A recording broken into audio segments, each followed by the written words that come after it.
विष्णू चाटे आणि वाल्मिक कराड प्रत्यक्ष घटनास्थळी नाहीत तरीसुद्धा ते 1 आणि 2 नंबरचे आरोपी कसे काय? की वाल्मिक कराडने खंडणी मागितली त्याच्या पंटरच्या माध्यमातून आणि ती खंडणी मिळू दिली नाही संतोष देशमुखांनी, म्हणून त्यांचा खून करण्याचा कट झाला. याच्यात विष्णू चाटेवरती क्वेश्चन मार्क होतो. तो कसा होतो तर विष्णू चाटेचा थेट संपर्क कसा?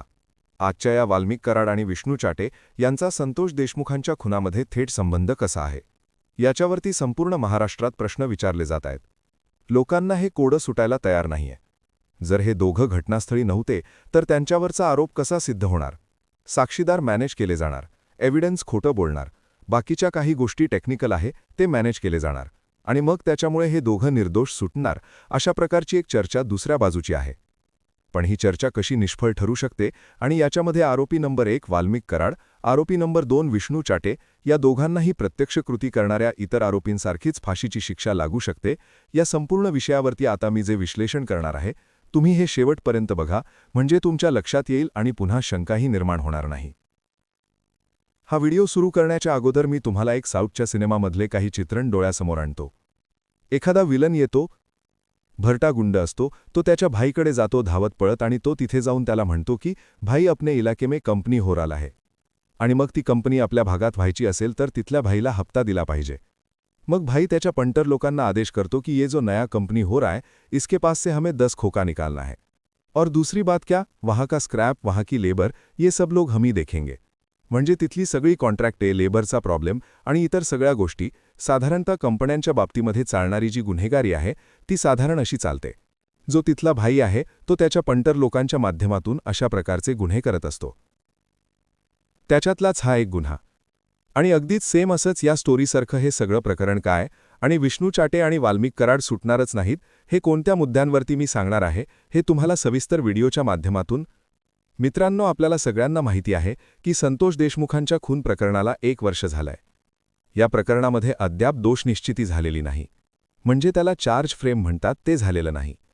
ते का लांबलं, त्याच्या काही गोष्टी घडल्या आणि त्या गोष्टी कशामुळे घडतायत याचा आपण एक वेगळा व्हिडिओ करू. पण परवाच्या दिवशी मी वाल्मिक कराडला फाशी होणार असा एक व्हिडिओ केल्याच्यानंतर मला काही बीड जिल्ह्यातून पण फोन आले की साहेब, वाल्मिक कराडचा गुन्हा सिद्ध होईल का आणि ह्या गुन्ह्यामध्ये त्याला शिक्षा लागेल का, असा आमच्या मनामध्ये प्रश्न आहे. तर ह्या प्रश्नाचं उत्तर देण्यासाठी मी काही कागदपत्र बरोबर ठेवलेली आहेत आणि त्याच्याच अनुषंगाने मी तुम्हाला काही सुप्रीम कोर्टाचे आणि काही हायकोर्टाचे जजमेंट दाखवणार आहे आणि ते तुम्हाला पाहायला मिळतील. आता याच्यामध्ये सुरुवातीला हे समजून घ्या की गुन्ह्याच्या 2 पद्धतीमध्ये तपास केला जातो. एक, एखादा गुन्हा हा ज्यावेळेस ठरवून केलेला असतो तर तो गुन्हा प्लॅनिंगमध्ये जातो. म्हणजे काय तर एखाद्या गुन्ह्याचा कट करणं. कोणत्याही गुन्ह्याचं मोटिव्ह महत्त्वाचं असतं. म्हणजे काय तर जर खून झालाय तर त्या खुनाचा उद्देश काय होता, त्याचा हेतू काय होता, हा हेतू सिद्ध झाल्याशिवाय कुठल्याही गुन्ह्यामध्ये शिक्षा लागणं फार कठीण असतं. मग आपल्या महाराष्ट्राच्या पोलिसांनी CIDनं जो काही सगळा तपास केला याच्यामध्ये सगळ्यात महत्त्वाचं शोधलं काय तर संतोष देशमुखांच्या खुनाचं मोटिव्ह म्हणजे हेतू. आणि या खून करण्याच्या खुनाचं नेमकं कारण काय हे शोधलं आणि ज्यावेळेस कारण समोर आलं आणि त्यावेळेस आरोपींची सिरियल लागली. आता आरोपींची सिरियल बघा. काय प्रत्यक्ष आरोपी कोणते धरले तर ज्यांनी खून केला ते, म्हणजे कोण, सुदर्शन आंधळे, सुदर्शन घुले, सांगळे, इतर जे आरोपी आहेत यांना प्रत्यक्ष घटनास्थळावर त्यांनी संतोष देशमुखांचा खून केला होता यांना पकडलं आणि मग ज्यावेळेस आरोपींचा घटनाक्रम येतो त्याच्यामध्ये आरोपींचा नंबर येतो. त्याच्यामध्ये 1 नंबरला आरोपी कोण होतं तर वाल्मिक कराड होतो. 2 नंबरला कोण होतं तर विष्णू चाटे होतो. नीट विष्णू चाटे आणि वाल्मिक कराड प्रत्यक्ष घटनास्थळी नाहीत तरीसुद्धा ते 1 आणि 2 नंबरचे आरोपी कसे काय? की वाल्मिक कराडने खंडणी मागितली त्याच्या पंटरच्या माध्यमातून आणि ती खंडणी मिळू दिली नाही संतोष देशमुखांनी, म्हणून त्यांचा खून करण्याचा कट झाला. याच्यात विष्णू चाटेवरती क्वेश्चन मार्क होतो. तो कसा होतो तर विष्णू चाटेचा थेट संपर्क कसा? आजच्या या वाल्मिक कराड आणि विष्णू चाटे यांचा संतोष देशमुखांच्या खुनामध्ये थेट संबंध कसा आहे? याच्यावरती संपूर्ण महाराष्ट्रात प्रश्न विचारले जात आहेत. लोकांना हे कोडं सुटायला तयार नाहीये. जर हे दोघं घटनास्थळी नव्हते तर त्यांच्यावरचा आरोप कसा सिद्ध होणार? साक्षीदार मॅनेज केले जाणार, एव्हिडन्स खोटं बोलणार, बाकीच्या काही गोष्टी टेक्निकल आहे ते मॅनेज केले जाणार आणि मग त्याच्यामुळे हे दोघं निर्दोष सुटणार, अशा प्रकारची एक चर्चा दुसऱ्या बाजूची आहे. पण ही चर्चा कशी निष्फळ ठरू शकते आणि याच्यामध्ये आरोपी नंबर 1 वाल्मिक कराड, आरोपी नंबर 2 विष्णू चाटे या दोघांनाही प्रत्यक्ष कृती करणाऱ्या इतर आरोपींसारखीच फाशीची शिक्षा लागू शकते या संपूर्ण विषयावरती आता मी जे विश्लेषण करणार आहे तुम्ही हे शेवटपर्यंत बघा म्हणजे तुमच्या लक्षात येईल आणि पुन्हा शंकाही निर्माण होणार नाही. हा व्हिडिओ सुरू करण्याच्या अगोदर मी तुम्हाला एक साऊथच्या सिनेमामधले काही चित्रण डोळ्यासमोर आणतो. एखादा विलन येतो, भरटा गुंड असतो, तो त्याच्या भाईकडे जातो धावत पळत आणि तो तिथे जाऊन त्याला म्हणतो की भाई अपने इलाके में कंपनी हो रहा है आणि मग ती कंपनी आपल्या भागात व्हायची असेल तर तिथल्या भाईला हप्ता दिला पाहिजे. मग भाई त्याच्या पंटर लोकांना आदेश करतो की ये जो नया कंपनी हो रहा है इसके पास से हमें 10 खोका निकालना है और दूसरी बात क्या, वहाँ का स्क्रॅप, वहाँ की लेबर, ये सब लोग हम ही देखेंगे. म्हणजे तिथली सगळी कॉन्ट्रॅक्टे, लेबरचा प्रॉब्लेम आणि इतर सगळ्या गोष्टी साधारणतः कंपन्यांच्या बाबतीमध्ये चालणारी जी गुन्हेगारी आहे ती साधारण अशी चालते. जो तिथला भाई आहे तो त्याच्या पंटर लोकांच्या माध्यमातून अशा प्रकारचे गुन्हे करत असतो. त्याच्यातलाच हा एक गुन्हा. आणि अगदीच सेम असंच या स्टोरीसारखं हे सगळं प्रकरण काय आणि विष्णू चाटे आणि वाल्मिक कराड सुटणारच नाहीत हे कोणत्या मुद्द्यांवरती मी सांगणार आहे हे तुम्हाला सविस्तर व्हिडिओच्या माध्यमातून. मित्रांनो, आपल्याला सगळ्यांना माहिती आहे की संतोष देशमुखांच्या खून प्रकरणाला 1 वर्ष झालंय. या प्रकरणामध्ये अद्याप दोषनिश्चिती झालेली नाही, म्हणजे त्याला चार्ज फ्रेम म्हणतात ते झालेलं नाही. ते का लांबलं, त्याच्या काही गोष्टी घडल्या आणि त्या गोष्टी कशामुळे घडतायत याचा आपण एक वेगळा व्हिडिओ करू. पण परवाच्या दिवशी मी वाल्मिक कराडला फाशी होणार असा एक व्हिडिओ केल्याच्या नंतर मला काही बीड जिल्ह्यातून पण फोन आले की साहेब वाल्मिक कराडचा गुन्हा सिद्ध होईल का आणि ह्या गुन्ह्यामध्ये त्याला शिक्षा लागेल का असा आमच्या मनामध्ये प्रश्न आहे. तर ह्या प्रश्नाचं उत्तर देण्यासाठी मी काही कागदपत्र बरोबर ठेवलेली आहेत आणि त्याच्याच अनुषंगाने मी तुम्हाला काही सुप्रीम कोर्टाचे आणि काही हायकोर्टाचे जजमेंट दाखवणार आहे आणि ते तुम्हाला पाहायला मिळतील. आता याच्यामध्ये सुरुवातीला हे समजून घ्या की गुन्ह्याच्या 2 पद्धतीमध्ये तपास केला जातो. एखादा गुन्हा हा ज्यावेळेस ठरवून केलेला असतो तर तो गुन्हा प्लॅनिंगमध्ये जातो. म्हणजे काय, तर एखाद्या गुन्ह्याचा कट करणं. कोणत्याही गुन्ह्याचं मोटिव्ह महत्त्वाचं असतं. म्हणजे काय, तर जर खून झालाय तर त्या खुनाचा उद्देश काय होता, त्याचा हेतू काय होता, हा हेतू सिद्ध झाल्याशिवाय कुठल्याही गुन्ह्यामध्ये शिक्षा लागणं फार कठीण असतं.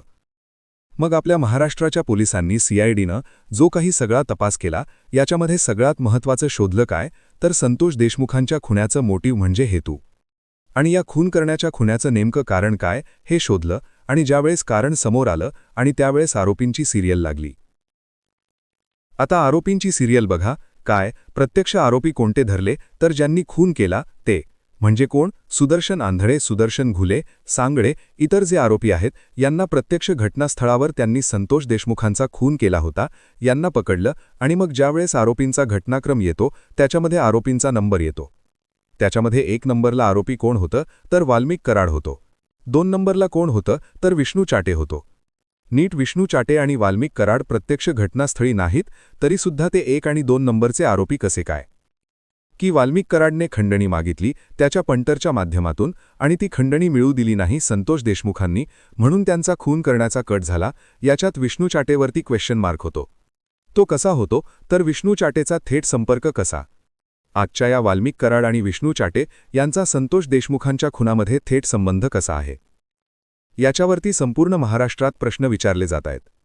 लोकांना हे कोडं सुटायला तयार नाहीये. जर हे दोघं घटनास्थळी नव्हते तर त्यांच्यावरचा आरोप कसा सिद्ध होणार. साक्षीदार मॅनेज केले जाणार, एव्हिडन्स खोटं बोलणार, बाकीच्या काही गोष्टी टेक्निकल आहे ते मॅनेज केले जाणार आणि मग त्याच्यामुळे हे दोघं निर्दोष सुटणार अशा प्रकारची एक चर्चा दुसऱ्या बाजूची आहे. पण ही चर्चा कशी निष्फळ ठरू शकते आणि याच्यामध्ये आरोपी नंबर 1 वाल्मिक कराड, आरोपी नंबर 2 विष्णू चाटे या दोघांनाही प्रत्यक्ष कृती करणाऱ्या इतर आरोपींसारखीच फाशीची शिक्षा लागू शकते या संपूर्ण विषयावरती आता मी जे विश्लेषण करणार आहे तुम्ही हे शेवटपर्यंत बघा म्हणजे तुमच्या लक्षात येईल आणि पुन्हा शंकाही निर्माण होणार नाही.